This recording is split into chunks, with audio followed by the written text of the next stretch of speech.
What's up, everybody, and welcome to another episode of the Rideshare Hub. My name is Greg Wave. What I'm going to do for you guys today is the top 10 markets to drive rideshare in. I've been seeing stuff all over the internet about the best places to drive, worst places to drive, and I thought it was really interesting, so I went through all of it and really looked at what people were saying. There's definitely like a lot more predictability to like good places to drive than I think a lot of us really even realized. And obviously, I mean, we know some things like, you know, driving bigger cities and stuff like that. But all in all, I thought it was all really interesting. So I wanted to make a list real quick and share it with you guys. But so this it was kind of tough because there's not like Uber and Lyft have both been really weird about like what data they'll actually release to the public, so like it's really hard to get a good idea of like what people are actually making in any given area, and like the data's just pretty much flawed everywhere because of them, because Uber and Lyft won't really share anything with us. So that being said, just take this with a grain of salt. I want this solely to just be like really interesting information. And but let's go ahead and just jump right into it. So number one, and I'm pretty sure most of you could take a wild guess on this one, San Francisco. I've done a whole video on San Francisco. I've driven in San Francisco. Really cool city for one. I mean, you can understand why it's number one. I believe the average income is like over $100K a year. So obviously you can get an idea of the type of people you're giving rides to. But all in all, just a really awesome city. I mean, you've got bridges, tons of colleges, a lot of travel. So, I mean, your airport rides are really good. And what this study was showing is that the average Uber driver earned $1,500 extra a month. Now, that's pretty incredible when you really think about it, because think about how many people are just signing up to do this and don't. Thinking about how many people, you know, work like 5 hours a week. Thinking about how many people only work like one holiday, you know, like a St. Patrick's Day or a New Year's, a day they know they can make like $600-700. So like that, like that's with all those people incorporated into this, the average income there is still $1,507 a month. I thought that was really incredible. If I had guessed the average for like any given city, I would have guessed it was closer to 500. But I think there's a lot of people in San Francisco that really understand the power of Uber and Lyft. They really understand the value of ride sharing and using it as a side hustle, as a side income. And it really adds some value. But checking in at number 2, New York City, New York, with an average of $1,496 per month. I thought that was also really impressive. I think the only downfall you can really say about San Francisco or New York is obviously the traffic, the busyness, but everything else is essentially what you're going to be looking for in a city to drive in. You've got big, you know, major sports teams. Obviously New York has like 20 sports teams. And then San Francisco as well with the Warriors, the 49ers. I mean, and those are two really popular franchises. So obviously I think the 49ers are like the best team in the NFL this year, and the Warriors have been a dynasty for the last 6-7 years. So being in cities like that where people are really involved in their sports teams is actually really important, because those surge rides are responsible for like hundreds and hundreds of dollars a week for people. I know for me, even here in Phoenix with less popular sports teams, I make a killing off NFL games. And I think the Cardinals are like one of the worst teams in the NFL. So I don't really pay attention to football too much. I'm more of a basketball junkie. But let's see, next on the list is San Jose, $1,255. You know, anything around that area is just going to be killer. I mean, you're not going to go too wrong. Like, that's close enough that I feel like it's almost unfair even having it on the list. But it is on the list, and it still is a really high average per month. I'm going to move past that one to a little more unique. Seattle. I actually was shocked to see Seattle here at number 5. I think the main reason is going to be the travel. Airport rides, I gotta imagine you just like absolutely dominate there. But a really, really unique city, a really, really cool place to drive. I was stunned to see it this high. Next one is actually shocking for me because I would have thought it was higher, but LA came in at 848. It was the average per month earnings. So if I had to guess, I honestly probably would have put LA at 2. Now, this is my take on LA. I'm guessing that with LA, you have a crap load of actors that are all doing Uber to survive until their next audition. And I would guess that it's just more of LA is, that's the dreamer city where like all these people move for startups, for acting, for modeling, for film related stuff. That's where you want to be, Hollywood, And so I'm guessing that like Uber is just like necessary for a lot of people there.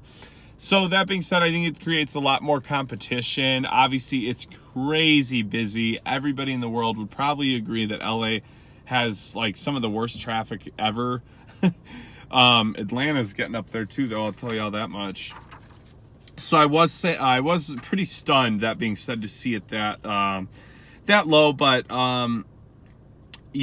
obviously a really poppin' place regardless. And I would imagine you could still do really, really well as a driver in LA. Like, keep in mind with this list, this is the average driver earnings.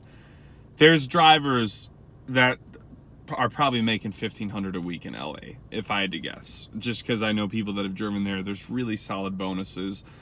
Let's see. The next one up is Chicago, Illinois, the Windy City. For those of you that don't know, the Windy City is my roots. That's where I grew up, in and around, a little bit of suburbs. But I was born like in the city and then moved to the outskirts. So I never got to do any Uber in Chicago. I would love to, though. Let's see. So with Chicago, $815 per month. So, not crazy lower than LA. I think it's kind of the same concept. A big city, a lot of competition, but a ton of rides. I would imagine winters have got to be a little bit slower in Chicago because the winters there are just brutally insane. Being combined with Lake Michigan wind, it's just one of those areas that like no one's really trying to be outside at the wrong time of year. So unless you're going ice skating by the Bean, then maybe you do. But so Chicago, $815. Portland, Oregon. Now, I have a buddy in Portland who I know specifically on Lyft. He tears it up. I believe Portland has one of the higher rates for like per mile for drivers. So huge bonus for wanting to drive in a city like that. Portland, though, really beautiful area. You're getting sports teams as well there. I know there's a really big brewery and winery scene there. Obviously, I believe marijuana's legal there as well. So, like, lots of fun stuff. Lots of fun stuff that you're going to be needing rides for. So, Portland comes in at an average of $750 per month. Next up on the list, Denver, Colorado. Very similar to Portland in a lot of ways. Beautiful city, a lot of nature, a lot of breweries, a lot of legal marijuana as well. And all that I do believe incorporates into getting a lot of traffic and a lot of busyness with rides. I mean, I know here I probably give a ride like 5 times a day if I drive on a weekend where I'm like, y'all really think I don't know you just smoked, So I can't imagine in Denver, that's probably like 3/4 of your rides is a bunch of stoners. And hey, that's money. Like whether they're going to get food or going to some like Pink Floyd recreation band, who knows? But a good place to drive. Next up at 722 is Las Vegas. I really would have thought Vegas would have been higher, but here's my guess with Vegas. My guess with Vegas is that you have a lot of part-time drivers that are really just doing weekends to mop up for tourists. Maybe, or I don't know if it's like, if there's like a tourist season in Vegas, I would guess that's like every day. But I would guess that it's just a lot of part-time drivers. So Vegas at 722, like I said, another shocking would. I really would have thought it was higher. Next up, San Diego at 707. At anything in Cali, I honestly kind of would have thought would have been higher, but You know, I mean, a little bit smaller than a lot of those ones I listed earlier. I think it's going to be the main contributing reason there. Next up, Madison, Wisconsin at 675. Very similar to Chicago, except like not nearly as big. But as far as weather and just being absurdly cold, and those all being factors that play into it. But you get UW, you get an awesome college city. I lived in a little town called Monroe, Wisconsin that was close to Madison growing up. And I remember going to Madison as a kid, and it is an awesome city. I gotta imagine a lot of fun to drive around with. But I do remember waking up on a Saturday morning and there was like puke all over the streets. Those kids party. So if you're driving in Madison, keep some plastic baggies in the back. Alrighty, next one was, I really shocked me, Bridgeport, Connecticut, which I can't tell y'all lick about this city. 674 was the average per month. Madison was 675, by the way. Was the average driver's earnings per month. I don't know. If anybody wants to leave a comment about how radical Bridgeport is, go for it.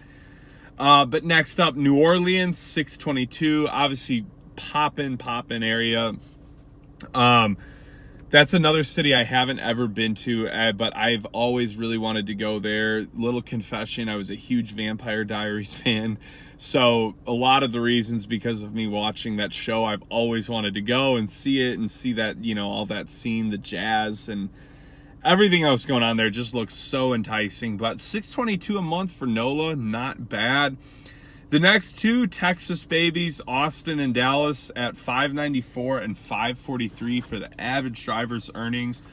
Austin, I believe, is the fastest growing city in the nation.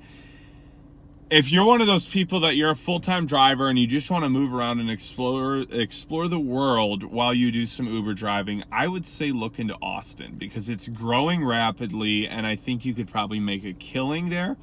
I would imagine surging has got to be like pretty freaking vicious there. So that's a pro tip for those of you that maybe are looking for a new city to drive in, some relocation or something. So, but let me cut it off here, guys. I appreciate y'all taking the time to hear out this video. Hope you enjoyed it. Got some good nuggets of, you know, cities you could potentially drive in the future.